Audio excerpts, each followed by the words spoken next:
Hundreds of Canadian Armed Forces personnel are being mobilized to assist BC with evacuation efforts and to help protect residents against floods and landslides. Minister of Emergency Preparedness Bill Blair is in Ottawa. Minister Blair, thank you for speaking with us. Walk us through when CAF personnel will arrive in BC and what exactly will they be doing? Well, I spoke earlier this afternoon to the Chief of Defence Staff and the Minister of Defence. The Canadian Armed Forces has been mobilizing actually for a number of days in preparation for the request for assistance from the BC government. They received that request last night, and I'm advised that they are already moving assets forward into British Columbia, into the affected areas. There's also staging that's taking place in Edmonton as they're bringing in the necessary resources. Initially, we're talking about 300 personnel, which are being deployed, but the Chief of Defence Staff has advised that they are prepared to move forward as many as 4,000 Canadian Armed Forces members if and where they're required. Tell us, what exactly will they be doing? What are the main challenges they're going to be facing? Well, there's a number of things that the BC government has asked of us initially. And first of all, they asked for air support, both heavy and medium air support, in order to provide evacuation, critical medical food, fuel, and water supplies to communities. They've also asked for our support in evacuating and resupplying individuals and communities, some reconnaissance flights to look at, the status of roadways, and those who have been impacted by this. And as well, the military provides, outstanding. They've got a lot of experience in logistics and the situation, the very challenging situation that exists in British Columbia. The military has a number of resources that they'll bring to bear, even if and where required to sandbag in some of those areas most impacted. From your understanding, is the most urgent situation on the ground right now trying to airlift in supplies and make sure that anyone who needs medical assistance gets it and supplies are brought into critical regions? Is that your understanding of what the most urgent challenge is on the ground right now? Yeah, Katie, at the very outset of this very difficult weather event, getting people rescued from very dangerous situations on the highway, and we know several hundred people were stranded, for example, near Hope and on the highways, and the Canadian military responded immediately. When life and limb is at risk, they're going to be there to help people, and they airlifted, up 200 or 300 people off that highway into a place of safety. But what we're looking at right now is the need to ensure that we are able to get people to safety, but also to provide food and fuel, and even feed. There are many livestock issues. The Prime Minister asked me earlier today to convene an incident response group of all the affected ministers, and I was able to bring all of the ministers of our government together in order to talk about all of our responsibilities to provide assistance and support to the people of British Columbia. That work is ongoing in our Minister of Transport, the Minister of Agriculture, certainly the important work that D&D is doing for Indigenous Services Canada. There are a number of important ministers and ministries that are fully engaged in providing whatever support BC requires. I was going to ask you about that meeting today, the incident response group. Can you tell us what came out of that meeting specifically in terms of a plan of action to provide support to the region? Yeah, it's a very important mechanism whereby we bring all the ministers forward. Public Safety and our Global Affairs Minister, the Global Operations Center provided a quick overview of the situation on the ground. We've also all been in communications with our counterparts. I've spoken many times to Minister Farnworth about this event. Of course, the Prime Minister's been speaking to the Premier as well, but all of the ministers have reached out to their counterparts, and our senior officials are engaged with BC officials.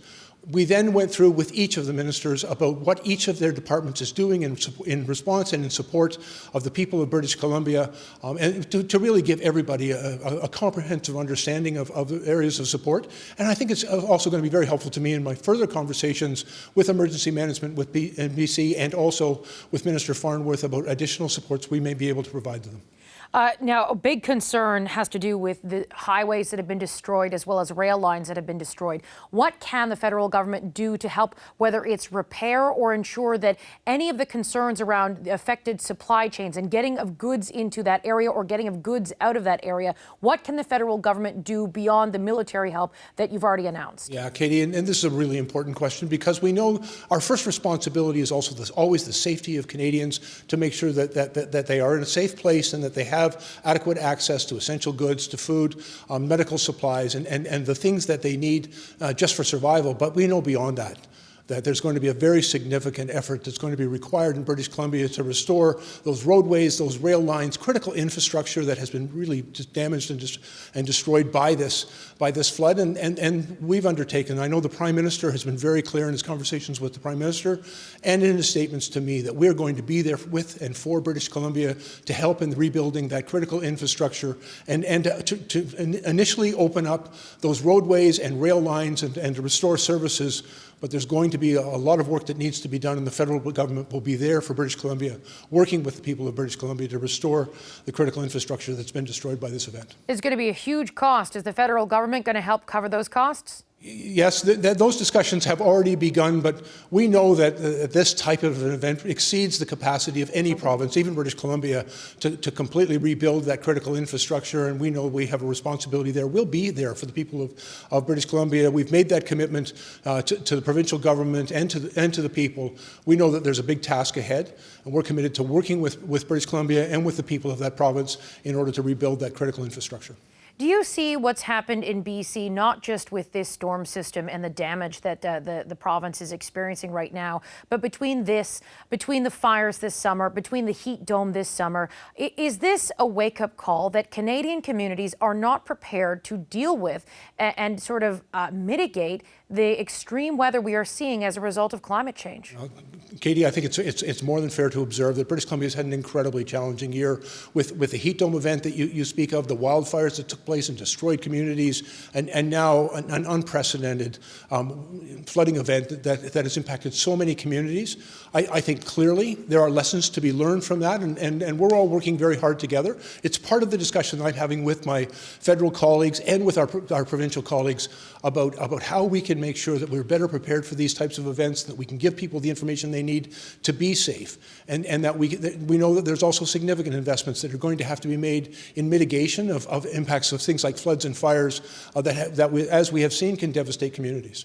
There have been questions to provincial officials about whether or not there was adequate warning to people who are traveling or people who live in the communities deeply affected by this. Do you have concerns about whether the warning was adequate? Well, can I just say, Katie, communication in such an event is always challenging, but it's really important. It's important to get as much information as we've got available to Canadians so that they can take the steps. And we've seen, Canadians have really stepped up in this event, where they're helping each other and that they've been there for each other. And so in making sure that we have the right tools in place, the right communication, that we provide as much information as available. This event happened with great rapidity, and I think because of its unprecedented nature, I think it's quite understandable that a number of people were caught in a very difficult situation. So it's really important that we communicate as effectively as possible. We saw earlier today, for example, the Premier of British Columbia and his ministerial colleagues were out providing information. I know we've been speaking to municipal leadership and police chiefs and fire chiefs right across the affected region. Those communications are critically important to make sure people have the information they need to be safe, and they also need to know that we'll be there for them, to give them good advice on how they can help with the recovery that's currently underway. And I know people are being asked, for example, to stay off the highways for non-essential travel to allow for officials to get those areas cleared. Those communications are really important to help expedite a speedy recovery from this tragedy and help us begin the important process of rebuilding. I also want to provide some reassurance. We're all well aware of the need to get food and supplies, essential goods to those to communities that are stranded. That work is underway. I've spoken to my colleagues at both transport and at agriculture, and we're working with our provincial authorities to make sure that people have the things that they need. But do you think the province could have done a better job warning people? Well, Katie, let me just say, I think that, and as in the aftermath of all of these events, there are lessons to be learned. I think we're all prepared to look at the things that could be done quickly and perhaps better. But I will tell you, I was engaged with the BC government and their officials and their premier at the very beginning of the outset of this particular event. Everybody's been working full out to try to respond and to keep people safe as quickly as possible. And we will always look for ways in which we could do better. But I think under these circumstances, I would commend very highly particularly those officials on the ground, the police, the fire services, and just general Canadians who came to each other's assistance. The Canadian Armed Forces was there very quickly to help people in a very dangerous and dire situation.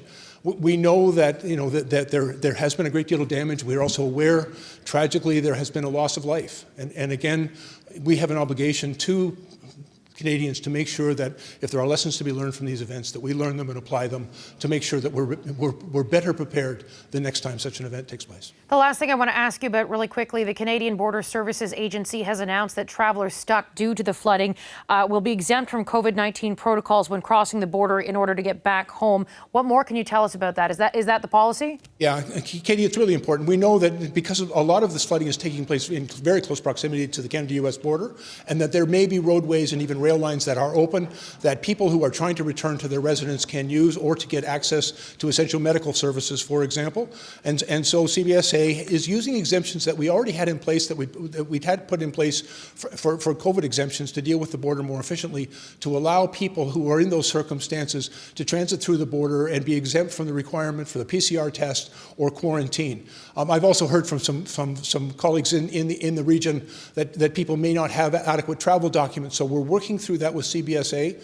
We're going to do what is necessary to help Canadians through this very difficult time and to support them in every way possible. And I've spoken to Global Affairs in their discussions with the US and with CBSA in their discussions, and the Americans have been, they're also been affected by this weather event, but they're being very supportive and collaborative in how we're making sure that we all support Canadians in this time of need. All right, Minister Blair, thank you for your time today. Thank you very much, Katie. Hi, I'm Vashi Capellos, host of Power in Politics. See more of our show by subscribing to the CBC News channel or click the link for another video.